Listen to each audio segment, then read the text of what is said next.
Hello friends, welcome you back for the another lecture, and today we are going to start with the paper number 4 and the second term, that is the Elizabethan poetry, and it has the three parts, that is the pastoral, epic and sonnet. And in this video we are going to cover at least two types of poetry of Elizabethan poetry. So let's get started.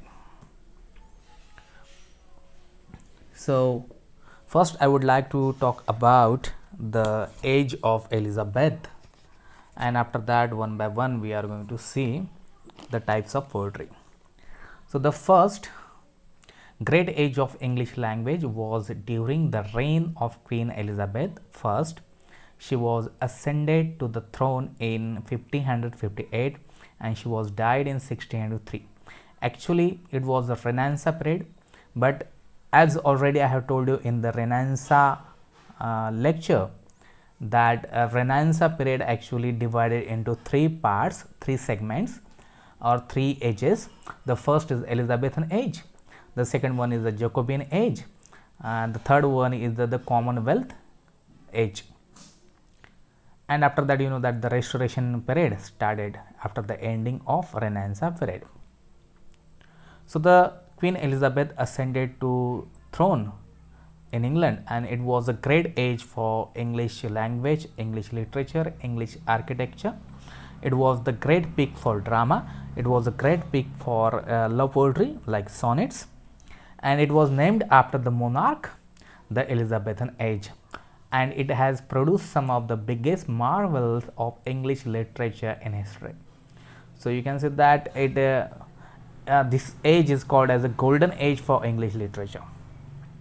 The influence of Italy, France and Spain on English literature continued in this age, but the influence of Italy was the strongest impact. Drama, novels and poetry all enjoyed a golden age of literature along with the fine arts, science and philosophy. Here is written novels. Actually it is actually the beginning of the novels. It is not the novel. Actual novel started in the 18th century. That is the Pamela, which was published in 1714. That is the first novel in English literature or in any other literature or in the world literature. So, however, poetry together with drama emerged as the most popular forms of literature. William Shakespeare was one of the greatest, well-known, most popular dramatists of the world, and alongside with the Edmund Spenser was the greatest poet of this age. Sir Philip Sidney was another great poet. Walter Raleigh, Christopher Marlowe, who was the greatest dramatist. If he was not killed in the young age, maybe we have heard of his name instead of William Shakespeare's name. So he was the greatest dramatist, and etc. are some of the poetic luminaries of the age. So let's start with the Elizabethan poetry. So already I have told you that the poetry which was published during the Renaissance period. Actually I have covered the Jacobean age also in this lecture. So I don't want to give you the half information only from 1558 to 1603. So I have covered entire Renaissance period from 1550 to 1660. So let's start with the, and I have also got only a few poets because there are a lot of poets and they have written a lot of text. So here we do not have enough time to include all the things. You have to go and take a book. You can also go online and you can get a lot of books on it, that is history of English literature, and you have to go to the Renaissance period or Elizabethan period and you can get a lot of information about that. And if you could get if once again the library or college starts, then you should go for these books, which I will recommend you that time. So first we are going to start with the first part of poetry, that is the pastoral. So what is pastoral?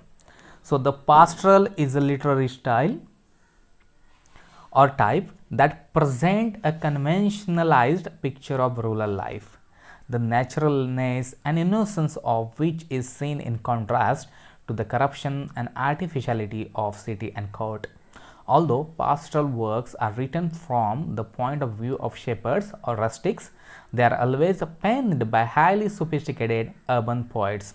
Some major related concerns in a pastoral works are the tensions between nature and art, the real and the ideal, and the actual and the mythical. English Renaissance pastoral has classical roots but contains distinctly contemporary English elements, including humanism, sentimentality, depictions of courtly reality, a concern with the real life, and the use of satire and comedy. So actually you got it that it is a literary or literary style or type that present a conventionalized picture of rural life. That is a rural people. खेड्यागावातील जे लोक आहेत आणि इंग्लंडमध्ये शक्यतो असे सगळे मेंढपाळ, म्हणजे सगळ्यांकडे मेंढा आहेत. Therefore they are called as a shepherds. म्हणजे गरीब म्हटल्यानंतर तो शेपड आहे, तो मेंढपाळ आहे. मेंढपाळ ही भारतामध्ये एक विशिष्ट जात आहे, परंतु भारताबाहेर जाती व्यवस्था नाही आहे. त्यामुळे खेड्यागावात राहणारे लोक खेडूत म्हणजेच मेंढपाळ असं तिकडं तो दृष्टिकोन आहे.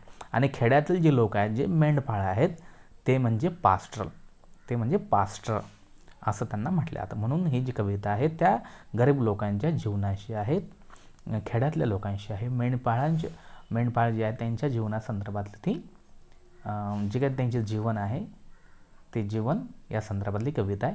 I think you got the meaning of it.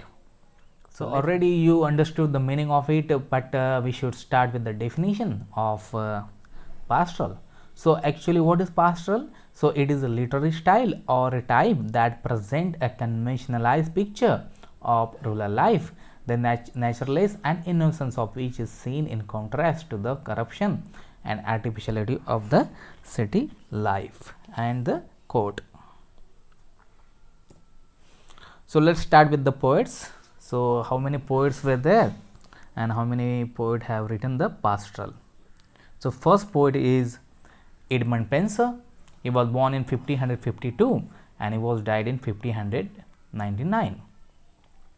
Actually he was in Ireland, and in those days the Irish people were fighting for their freedom, and because of the anger toward the British people, Edmund Spenser actually he was a governor. He has some nice post like a governor. Actually he is not a governor, but he has a very high post in Ireland, and the crowd of Irish people, they have burned his house, and therefore his epic, the Fairy Queen, which we are going to see in the next part, that is in epic. So actually his manuscripts were burned and he got the shock, and because of that shock he died in 1599. So he just lived just almost 50 years, not 50 years but 48 47 years life only. So he has written one pastoral epic, and the name of that epic is The Shepherd's Calendar, and it was published in 1579. So this is the pastoral epic, and it was written in 12 series or volumes, and it has a 12 eclogues. So one for each month of the year. It starts with January and it ends with the December. So the stock characters are shepherds, and it is about the rustic life, it is about the village and the life, the farm and everything. So you can see here. And also there are two epics, April eclogue and November eclogues are included in our syllabus. So we are going to also see them in the after 1 month, or let's see when we are going to do that. So again he has written another epic poem, that is the Colin Coward's Come Home Again, and it was published in 1995. So actually it is an allegorical pastoral poem, and it deals with the journey to London and voices of court life. So next poet is Sir Philip Sidney. Sir Philip Sidney was born in 1554 and he was died in 1586. And he was a good friend of Edmund Spenser, and he has written one pastoral romance, that is Arcadia, and this pastoral romance published in 1598. So actually this pastoral romance is about a tale of courtly love. So where there are two princes set off to find love in Arcadia with two princes. So they are two, and again they accompanied with another two princes of the different kingdoms, and they came to the Arcadia. Actually, Arcadia was the land of shepherds, and they transformed themselves into shepherdess, and where they wanted to love with the princess, and eventually they marry with the 4 princes who transformed or disguised into shepherds, and they fall in love and they get married. So after this Arcadia, Sir Philip Sidney also wrote another pastoral romance, that is the Lady of May, and it was published in 1578.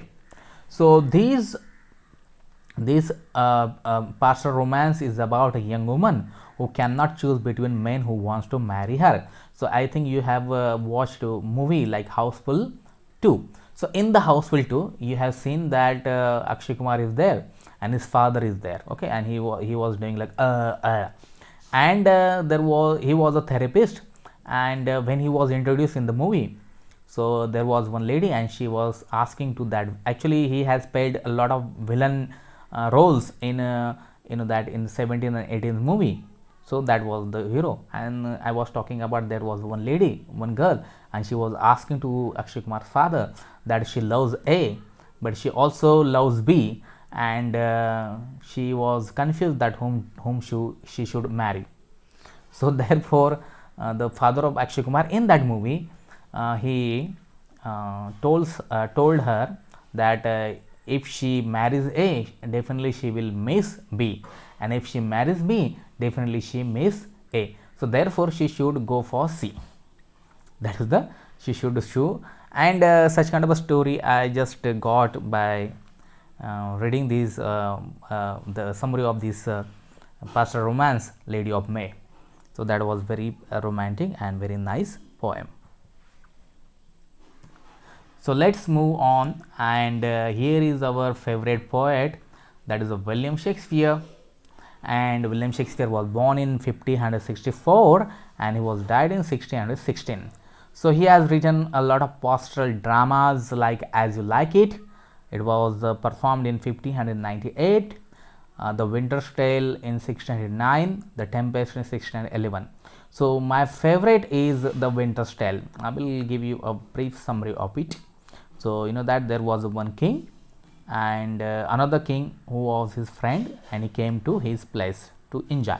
So he lived there, he stayed there 1 month, and after 1 month he wanted to go back to his kingdom, but his friend requested him to stay there for some time, but he said that he will not stay there. So therefore he told his wife and asked her to convince his friend. So she convinces him and he agreed to stay, and that immersed jealousy in the king's heart, and he thought that there may be some relation with his wife, with his friend, and with that jealousy he just and that his wife was pregnant, and he wanted to kill his friend, but eventually his friend came to know and he eloped to his kingdom. And then his wife also died after giving birth of a beautiful daughter, and he orders his knights or soldier to kill that daughter, and eventually his son also died by drowning. And then after that he became very repentant, because he later on came to know that his wife was not guilty. So that was the very beginning. So I don't have enough time to tell you entire story. Sorry. So it was a very interesting story. The Tempest is also very interesting play, but I don't have time. If we were face-to-face lecture, then definitely I am going to tell you the stories of The Winter's Tale as well as the Tempest. I would like also tell you about the stories of As You Like It. So As You Like It is also very beautiful romantic drama. So let's move another poet, that is the Ben Jonson. So Ben Jonson was the contemporary dramatist of William Shakespeare, and he was the greatest dramatist also, and he has written one poem, the pastoral long poem, that is The Sad Shepherd, and it was published in 1640 after 3 years of the death of Ben Jonson. And the last poet is none other than John Milton. John Milton was born in 1608 and he was died in 1674, and he has written one pastoral elegy, that is the Lycidas, and the Lycidas published in 1638. So it was a pastor elegy. His friend, his college friend Edward King died by drowning, and he was very sad, and he wrote a poem, that is the Lycidas. So last poet is Andrew Marvell. Andrew Marvell was a good friend of John Milton, and actually he was the last metaphysical poet. So Andrew Marvell was born in 1621 and he was died in 1678. So I was talking about the metaphysical poet. Actually John Donne was the first poet, and he has written the metaphysical poetry. So metaphysical poetry is a different term, and we are going to study it in the next semester. So here, because of the time limit, I am not going to talk about you on that. So he has written one poem, that is the Mover Against the Garden, and which was published in 1681. So in the beginning of this lecture, this video, I have told you that I am going to cover 2 points of this Elizabethan poetry, but because of the time limit, it has already crossed the 10 minutes. So therefore I wanted to make the another part. So I am going to complete it in another lecture, both the epic and sonnet. So hey guys, I think that you understood everything. So if you have any kind of queries, any kind of problem, please make in comment section, or you can directly WhatsApp me. I will there to answer to your every question. So thank you for watching.